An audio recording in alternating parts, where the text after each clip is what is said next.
What's going on, everybody? Welcome back to the channel, and we're here to talk about Terra Luna Classic, everything that's going on, and an update on where we are with the burn mechanism and equally those Terra Rebels, the community-funded developers of this project. Before we get into that, please consider joining the other 5,800 subscribers of the channel. It's good on there. Click the subscribe button. It'll take you no time at all. Give it a thumbs up and join one of the coolest communities out there. So let's get into it. 5671 is the price, 2% down. Now, we have seen a pretty heavy correction on Bitcoin, down nearly 3% on the day, breaking under in that 20,000 range mark.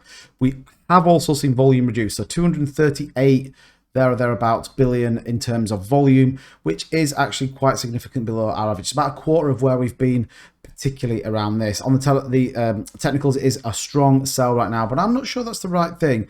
I'm going to take a look at why we think that. But price, it's not great. It's not great, but equally, you know, we're seeing a really challenging market. There's a lot of nervousness. Obviously, the Fed and the SEC have been talking about cryptos today as well. There is only the UK that is trying to buck the trend and support in terms of being a hub for crypto, which is pretty exciting. So what's the news? What's the latest with everything that's going on? Well, we saw 4095, which is the enable staking delegation to existing active validator set only, passed. Now, some of you might be wondering, if you go to the Terra Station website, you can't actually bring this up anymore.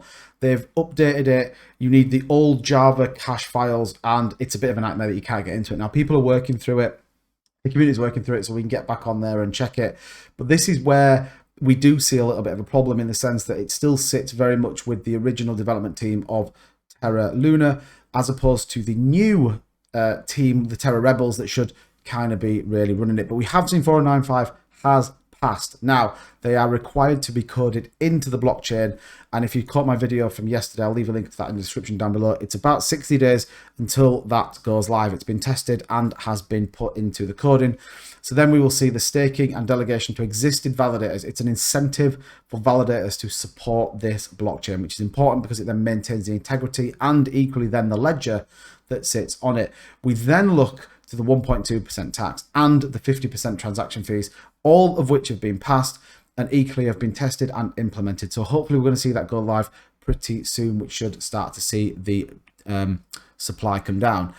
Now, we can look into the actual supply address. In fact, I'm going to just turn that to dark because it's a little bit easier to see. So we can see here, looking at the previous last month, 666.07 million Luna was received, 3,148 transactions, and then 14.2 million USD. So quite a significant amount sent to this burn wallet and got rid of it. Now, this was obviously before a lot of the proposals passed, and equally we can now go into this month.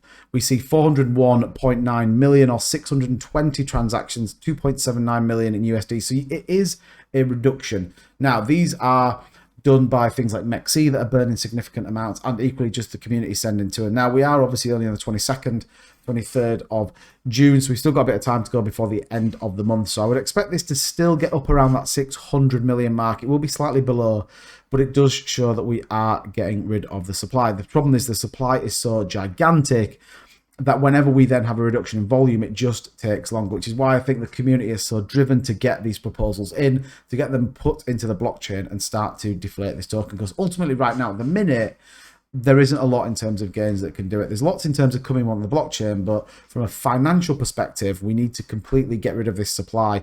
10 billion, I've talked about this in most of the videos, that is the number we are aiming to get to.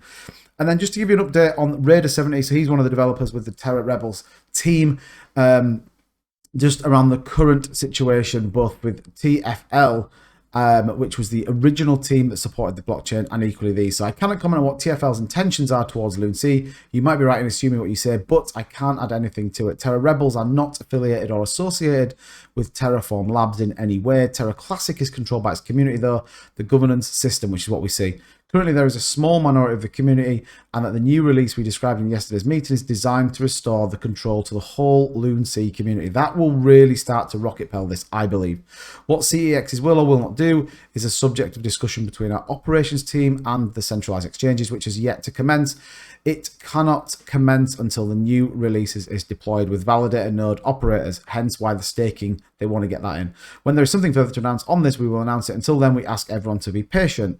It also goes goes to add, I would also add that the Terra rebels have not taken over anything. We have simply volunteered our services as business and software development professionals, as well as being community members ourselves, to restore governance, implement the burn tax, and offer our services in the future as community-controlled maintainers of the Terra Classic protocol, which I think is super good. And equally, getting the community-driven team on the back of it. And you've got to think what these guys have done. They're not paid for it. They have the tokens. They've probably lost a significant amount of money. They want to see this succeed. They want to incentivize validators to keep up the network. They want to make sure there's a burn tax to deflate it for the community. And equally, they want applications to come and build on it. So still a lot to go. There's a long way to go with this project. A lot of people maybe are losing a little bit of faith in it, but for me, this is a real drive in terms of community and really doing what they should be. But let me know in the comments down below what you think, and if you've made it all the way to the end of the video, please consider subscribing if you like this content. Give it a thumbs up, and I'll see you in the next video.